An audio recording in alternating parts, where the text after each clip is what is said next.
All right. The discourse around my latest video I have released has been very disappointing. The amount of people, even content creators, that are resorting to personal attacks instead of the real arguments around the issue is staggering. This is unacceptable, completely unacceptable, and it needed to stop yesterday. The video was made in order to talk about a real issue that is affecting a lot of people, viewers and streamers, not to attack any creators in particular. There's no space for any personal attacks in this conversation. So please, everyone, be civil and focus on the actual problem that is happening here. It affects viewers because those websites become a bit slower and eat up your data without you knowing, as the embed is obscured, and this can be very bad in terms of mobile and, of course, metered connections. It also affects streamers because embedding becomes a slippery slope as you're either forced to engage in this same practice or resort to other potentially harmful practices to compete with the viewer count spike. Those are the things we should be focusing in and nothing else. I don't want anyone to be cancelled or anything along those lines. I want them to realize why embed is bad and why they should not do it. There's also some information about the embedding that needs to be corrected. The other day, Emmy.exe was streaming with a very low percentage of real viewers. This made a lot of people think that this was also embedding or the extension was in some ways flawed. This is not true. The reason why this happened is because she was in the Twitch front page, which is an embed, just in the actual Twitch site. What the extension does, it uses the API of Twitch to know how many viewers there are logged in the chat with an account. When you're embedding, you do not enter the chat, so the difference of viewers will be the amount of embed views you have, the difference in the percentage of the extension. This is obviously okay, as this front page shows you in the middle of the website that you're indeed watching a stream. This is actually also unmuted, and there is no obscuring of the actual embedding, and the viewer can instantly decide whether they want this embed to keep going. That's without even considering the fact that when you go to Twitch, the point is to watch a stream. You're not going in there to get some other kind of information and having an embed that is hidden from you at all times. There's also some criticisms over the extension showing numbers that don't correlate correctly with the actual average viewers creators get. Of course, there is some room of error. There might be new viewers that are watching the stream for the first time that do not have an actual Twitch account. This would contribute to the percentage being lower. This, of course, is a number between 10 and 20% at the most. Giveaways also contribute towards a lower percentage by making giveaway bots or new accounts more likely to go into the giveaway stream. Of course, these people or bots will leave after the giveaway is done. That being said, the numbers on the extensions are very accurate. As you can see here, you can see the average viewers in Solinum from a balloon. And you can see there's a huge spike before the embed and the actual embedded stream. This whole graph here before this spike is when Balloon just streamed normally without their stream being embedded in the Guildgen website, and everything after this is after the actual embed was implemented in there. You can see that the average viewers here was 90 to 120 to 180, 70, this kind of numbers, right? And then as soon as the embed is actually activated, you go to 800 average viewers, 500 average viewers, 400, 600, 300.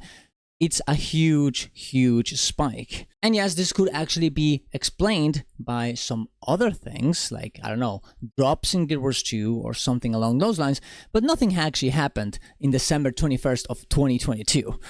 So obviously, and considering the fact that this is the exact moment where the actual embed started on Guildgen, you can actually obviously arrive to the conclusion that this is indeed the embeddings doing. You can actually go to the Wayback Machine yourself and check these dates as well.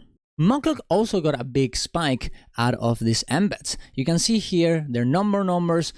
Here is a huge spike because of a Guild Wars 2 patch. Then 300 viewers, average 200, stuff like this. Of course, also being affected by the fact that he streams other games as well, as you know, he plays Guild Wars 2 and gets a lot of viewers, and other games not as much.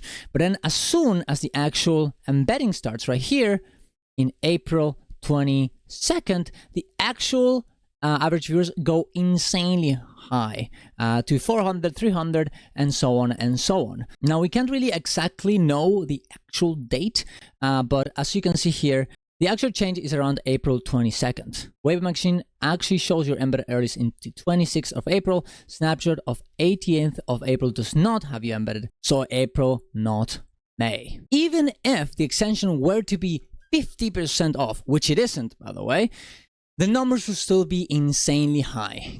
The left number is the amount of viewers that Balloon embeds in this particular instance, and the right one, Mocklocks. This is all in my previous video, and you can go check it out how those numbers are acquired. But of course, getting more than 150 viewers out of an embed is an insanely high amount. And of course, anyone who embeds in the Guildian website will get the same amount of boost in viewers than the other creators. There is one last thing that I want to talk about, which is that Twitch had to take a hard stance against Vextralife, as their streams were completely empty other than the actual embed viewers. I was under the impression that they achieved this by making a blacklist of their site's embeds, and that's it. But that is actually not what happened. Not the only thing that happened, at least. Twitch actually changed the TOS on embedding when this happened. As you can see here, it says, we encourage you to use the Twitch embed autoplay feature, where the embed is positioned as a focus of the user experience. Twitch may disable autoplay when the embed is not relevant or related to the user experience.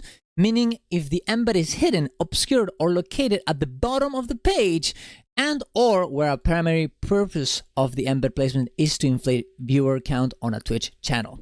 Now, this is not very well enforced. I think there's a lot of actual people that do this, so but it is against what Twitch considers fair and acceptable. This, of course, means that in Guildian's website, this is obviously not correct. It is indeed obscured and at the bottom of the page while autoplaying and also muted. That being said, I didn't even know about this change. I think it's a very weird change that they never really advertised, and the only way that I knew is because there was actually a clip of the CEO talking about this in the last year's TwitchCon.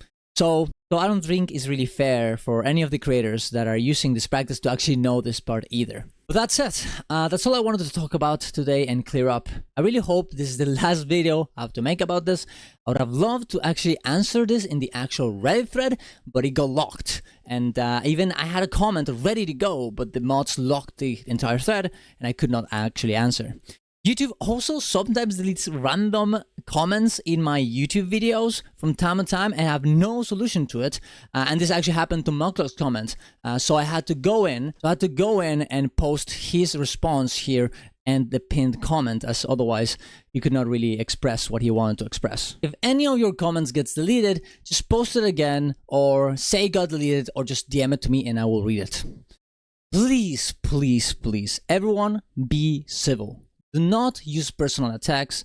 I only want people to actually talk about the real issues at hand. Nothing else. Thank you very much for watching, guys. See you guys around.